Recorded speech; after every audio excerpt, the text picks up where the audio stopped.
justice.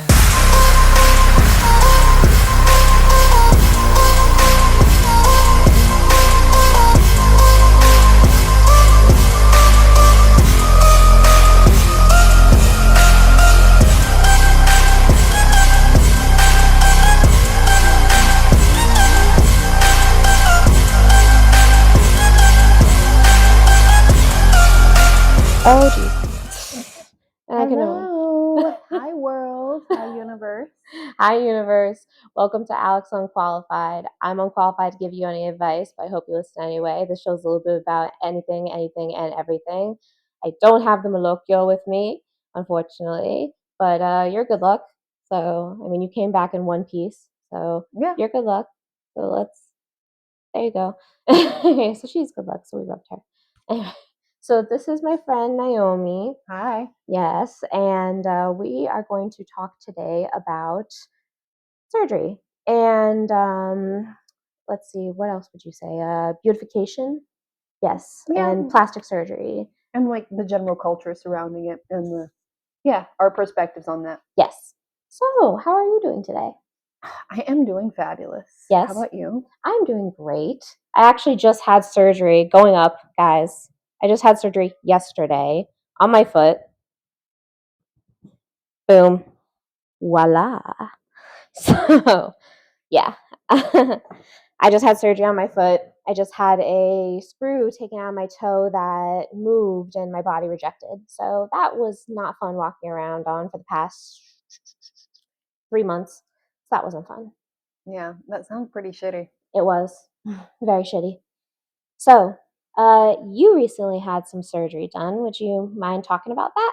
Sure. I went to Turkey because I'm a cheap bitch, and surgery in the United States is way too expensive. So I got. Amen. Yeah, I don't know, but the healthcare system in this country is another conversation for another day. Mm-hmm. But I got a rhinoplasty, a serenoplasty, and a buccal fat removal over in Turkey. Yeah. What's all that mean? I know what rhinoplasty means. Rhinoplasty is essentially like reshaping the outer portion of your nose. The serenoplasty is moving your septum, and I did that because I had a deviated septum. To be honest, I just went because I wanted a nose job, but the doctor was like, "You have a deviated septum. Let me fix that." So I did that. Oh shoot! Yeah, I had a deviated septum. They just fixed the inside. I mean, did insurance cover that? Yeah. Oh, cool. Yeah. Insurance cover that, you know. So I'm just like, fix it because I can't breathe. I can breathe so much better. Like I can breathe so much better too.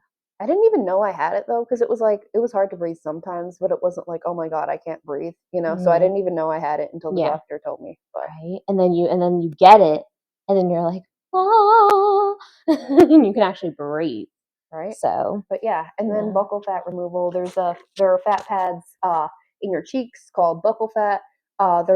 They're based on your genetics. They're not correlated with weight loss or gain. So once you're adult. Once you're essentially an adult, they remain relatively the same shape and size until they atrophy as you age, because like all our tissues and everything atrophy as you age, right?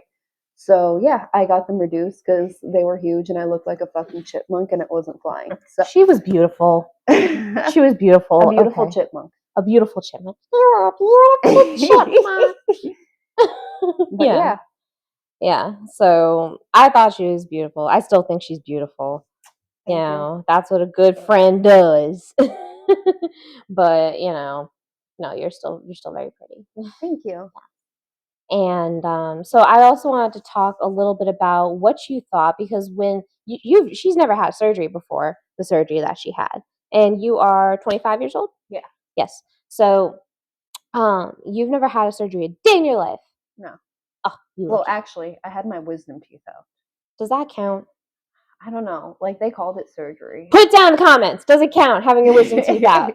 I don't think it counts, because you're kind of like, oh, and then you get stitches, and you get swollen face and everything, but it's just like, maybe what's the recovery time? Like a day. A day. Yeah, like a day, of maybe a week. You're out of school. Oh, my crazy ass was back in work the next day. That's another thing. She's like, I got a tattoo. I'm going back to work. She works in a damn hospital. Oh yeah, no. When I got my wisdom teeth out, I had gotten a tattoo 2 days prior, and I was back at work, and like that was like a big back tattoo, and like and I went back to work like the day after I got my wisdom teeth. You're a boss, but that's crazy. No, Oh my my immune god. system is probably at like level 200 right now. So if there's Yeah. ever another pandemic, I mean, if it's a new viral strain, probably not. But if there's ever a pandemic of a pre-existing condition, and a lot of people get sick because there's a stronger variant, I'll likely be immune. So Yeah. I mean, like she's got it. She's got it. Sorry, mother. You've got mail. I've got mail. Anyway, I'll just edit that out. But um yeah, so I just wanted to also ask, what was your opinion on surgery before you got surgery and surgery after you got surgery? Because we kind of butt heads in the beginning of our friendship, and we butt heads quite a bit, kind of, about how surgery is not a big deal. And I'm just like, let me tell you. yeah, I don't know. I guess I didn't know like how like hard it was to recover from surgery just because I'd never had it. So I assumed it was like similar to like any other medical procedure because I mean to be honest, like I haven't had too many health problems, so honestly I was pretty ignorant to it, but I mean, I thought it was ignorant to like I was ignorant to a lot of medical procedures and especially surgery and the intensity of it because I thought it was like, oh, you got a cold, like you feel kind of shitty, but it's like akin to that. But I don't know. There were a lot of things that I wasn't prepared for, but Like yeah, what? having a catheter in. I was telling her in, and I hate the catheter. Okay, because like to be honest, the pain for my surgery, like it was, I was on like some kick-ass painkillers the first day, and then the second, third, and fourth day post-op, like I felt like my pain was a 5 out of 10. So it was like more so annoying than excruciating pain. So I didn't think the pain was that bad for me for these procedures specifically. But the catheter was terrible. Oh my gosh, because you feel like you have to pee like 24/7, and you really don't have to pee, and it's just like this uncomfortable situation that you have to continuously deal with, and it was the worst thing ever. Like I wanted to yank it out after an hour. Yeah. And for those of y'all that don't know, a catheter is basically inserted into your urethra in order to help you pee. Yep. And it's just a tube, basically. It's like a colostomy bag almost, but it's a tube that goes in your pee hole, and then Well, it is not a colostomy it's not like bag. a colostomy bag. Okay, fine, but it's basically a tube that goes in your pee hole, right? Yeah. And and then she's gonna be a doctor one day, not me. I'm just a patient. This is perfect friendship, doctor Yeah. patient. Woo! And and then you can pee.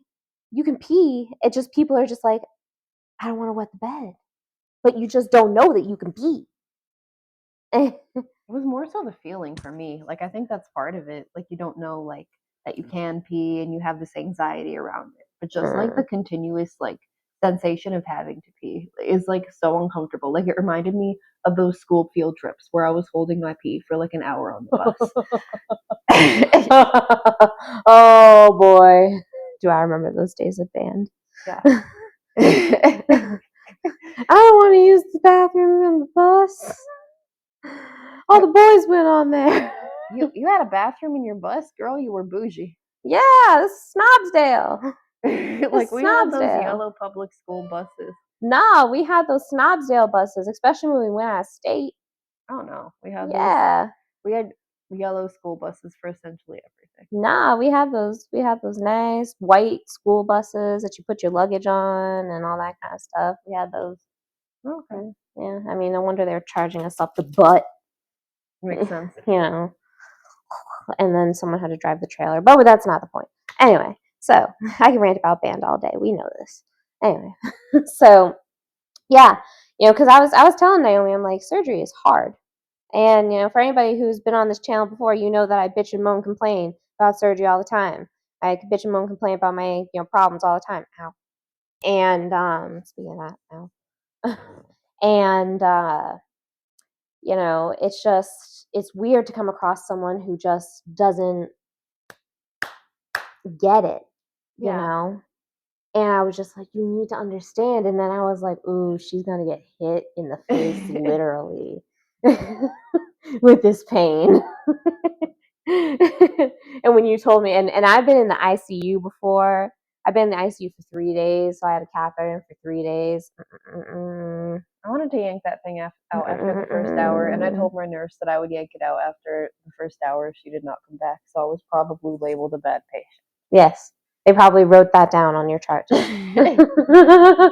Patient being non-compliant with catheter. Right? Oh Yeah. my God. But yeah, like I really didn't know like the severity of surgery, but I don't know. I feel like it's one of those things that you don't really get until you experience it, you know? Right. Yeah. And so speaking of surgery, what's your opinion on, you know, beautification and plastic surgery, you know, having had it and everything? I know you want more, you know. Yeah. I do. I know you want more a lot. Not that much. Maybe like 2 more procedures. Mhm. Yeah. Mhm. Like, no, I mean like 2 more Mhm. procedures. That's not too much. Yeah, 2 more procedures. That's not too much. 2 more procedures. That's not too much.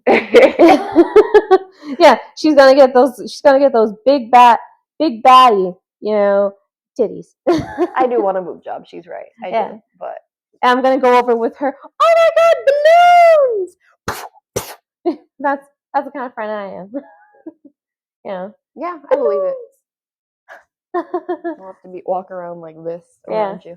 Oh my God. No, I could never. I already got enough boobage right now. I know I've experienced it, and it's like, and it's not even boobage from boobs. It's boobage from being fat. And so, and it's just like, I don't like it. It's not fun buying expensive bras, you know, like, cause like the more you weigh or the more skin you have, the more tax it is. Really? Oh yeah. Because like with clothes, like It's more expensive. I mean, I've seen like prices on websites for different clothes and like large clothes. How and, much are like, your bras? girl, I go to Walmart, so this might influence that, but like $20 because they're from Walmart. How much do you think my bras are? From Walmart? Like I don't go to Walmart. okay, so Because Walmart, they ain't gonna fit these. I mean, it depends where you go. Torrid.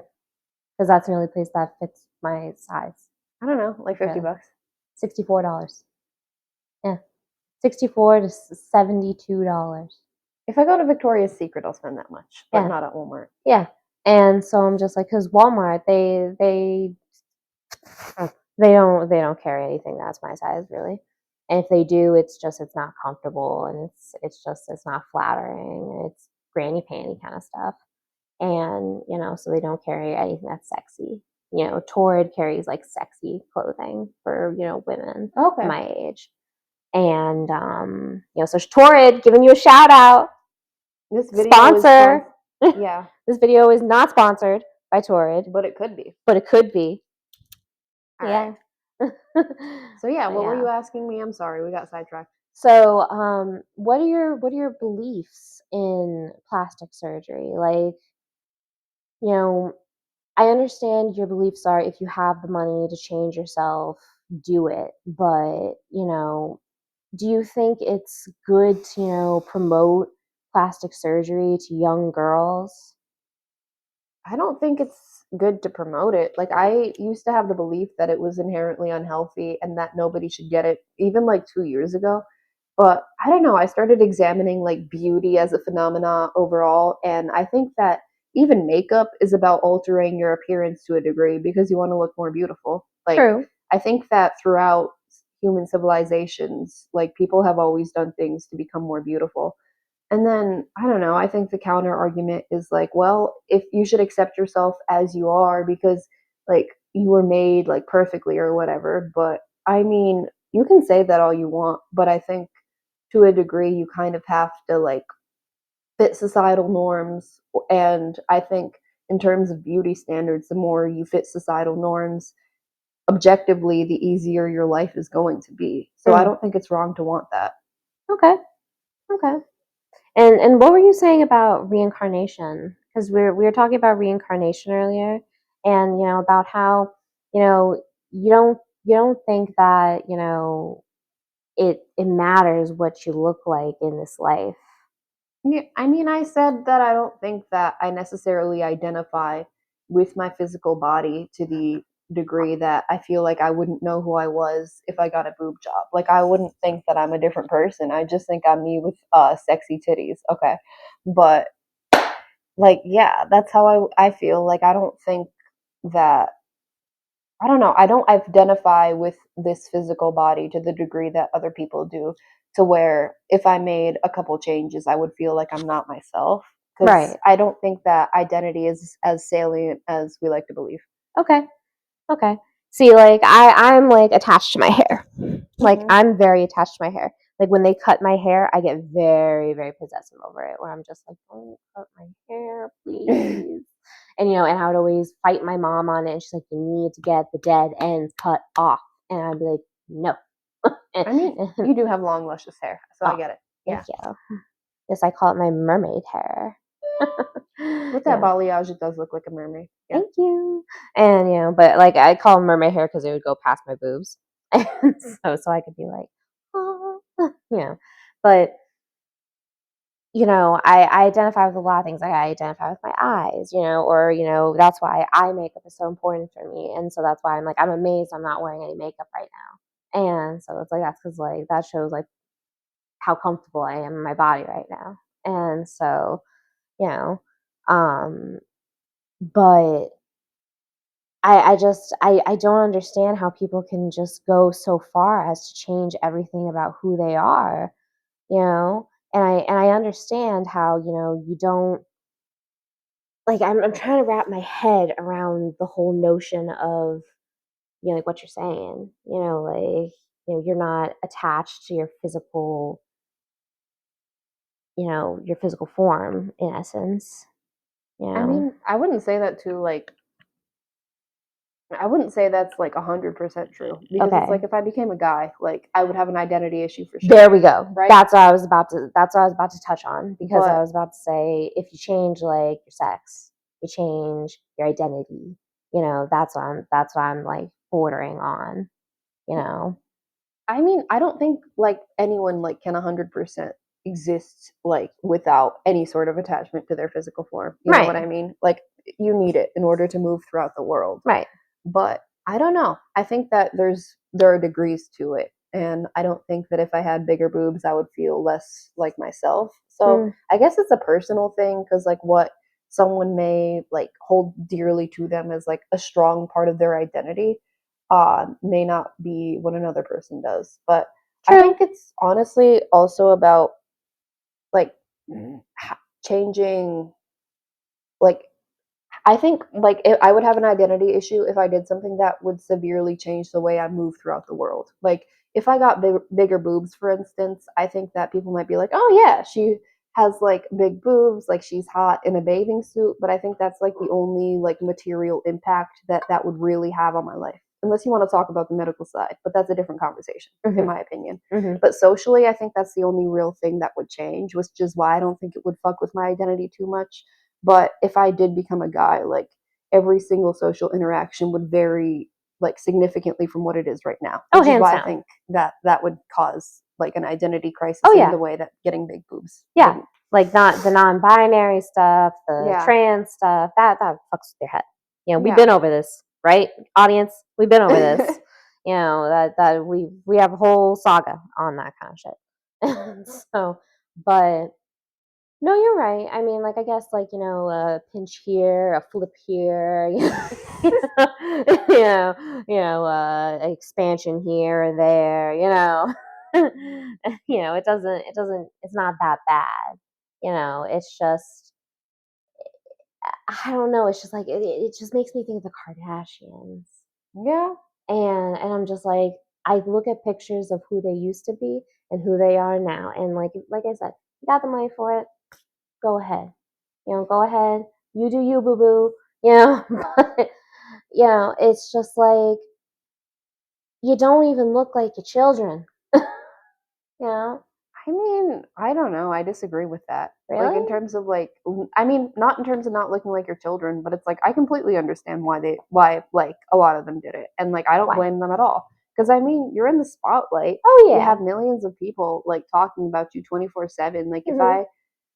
I got plastic surgery as a normal person, but Right. if I was somebody that was a Kardashian that had millions of people talking shit about me all day, like specifically about my appearance, like I Mhm. would get work done, and I Oh don't think yeah. I would be Yeah. wrong for that. I mean, like, no, you're not wrong, but then like how they market it Yeah. towards millions and billions of girls. That's what I kind of am not okay with. And, it's just that's what bothers me is how they market it towards, their audience. And that's why I think we have a epidemic on our hands of, girls who are going way too young to get plastic surgery, you know. Yeah, I think it's a gray area to walk because I don't think that they intentionally market it. I think they just have a huge audience. So, like, obviously, they're going to be influential with Mhm. their decisions, including Yeah. their Like surgery. you can't help who watches you, you know.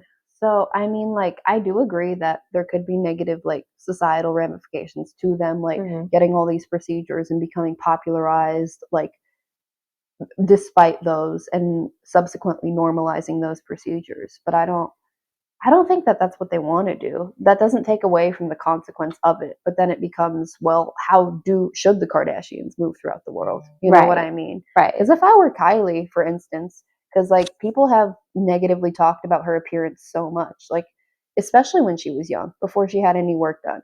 Like people were always like, "Oh, like Kylie's ugly, yada yada yada," before she had any work done. Like that was the Mm. norm. And it's like if I was hearing those comments all day, like why would I stay natural? Like why would I want to hear that negativity all day? And then like you may say, well, she's subscribing to an unhealthy beauty standard. And it's just like, yeah, we all do. Like you gotta I think I part of my perspective is like you can talk about like the negative standards within society and you can fight them in your own individual way to a degree, but you still have to exist in the world. And if I were famous to the degree to where I wasn't conventionally attractive and I didn't want to be perceived as less than because of that, and I were famous, like I would get work done. Like, and I don't think I would be wrong for that because it's like, who No, wants to hear negative comments about their appearance 24/7? that's true. That's true, but yeah, I'm just playing devil's advocate. No, I know. You know, at the same time, yeah, I understand you're a star, but let's talk about the normal person. If you're getting negative comments from people and, and all that kind of stuff, just don't be around those people. You got to find your tribe. You got to find those people who actually validate you. And I know, people are all negative against validation and all that kind of stuff. And they're like, you shouldn't vie for validation. But like I know you're always like, why are you asking for validation? But yeah, you sometimes you do. You gotta look for validation in places that you need it. Yeah, I hear what you're saying. Can I play Yeah. devil's advocate to that? Sure. Okay. Because, like, I agree to a degree. Like, you should be around people who support you and Right. uplift you and, like, Right. see the value in you. But, like, I think there's a difference between, like, being validating in supporting someone and being validating and being dishonest. You know what I mean? 100%. And I'm not saying that. Sorry to interrupt. I'm not saying that that's the same thing. Like you can continue. I just want to elaborate on that in a minute. But you can, Yeah. yeah.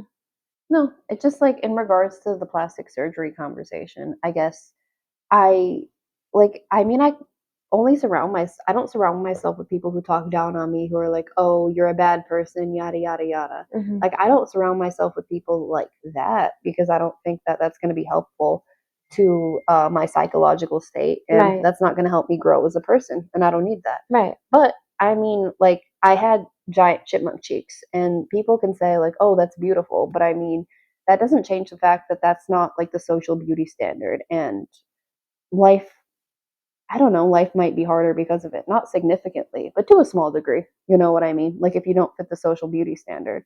So yeah, I want to be around people who validate me. But if I like, for instance, this is an extreme example because this was not me. Okay. But like uh if I had like a huge wound on my face. Like I wouldn't want people to tell me, "Oh yeah, you're beautiful the way you are. Don't get any work done." I'd want them to support me and love me and like be my friend and be there when I needed it. But like, please don't tell me that a huge wound on my face is beautiful, because Right. it's like no one's going to perceive that, Right. you know? Yeah, you're right. But that's just my perspective, you know? No, like, I I'm not understand. trying to overtalk you. I just feel like this No, podcast no. is like about discussing our different No, perspectives. no. Yeah. You're 100% okay. Yeah. No, you're 100% okay. Mm-hmm. Yeah. No, I was just thinking, you know, it's sometimes it's not the same thing. The people who support you are people who will tell you the truth. Mm-hmm.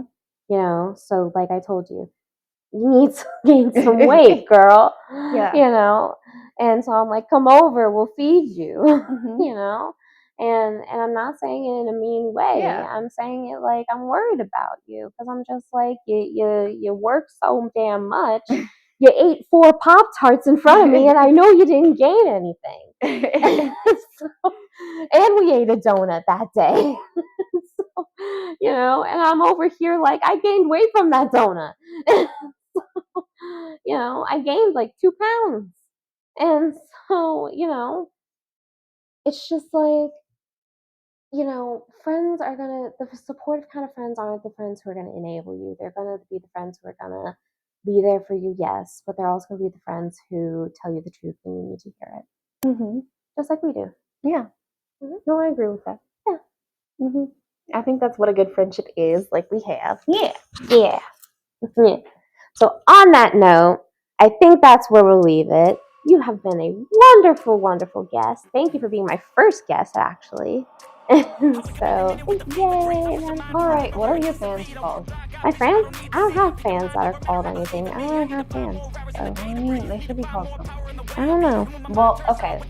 Bye, beautiful people. It was nice to meet you and talk to you on Alex's lovely podcast. And yeah, I bid you a good day. Bye-bye. Bye-bye. Oh, bye-bye. Now I'm going down.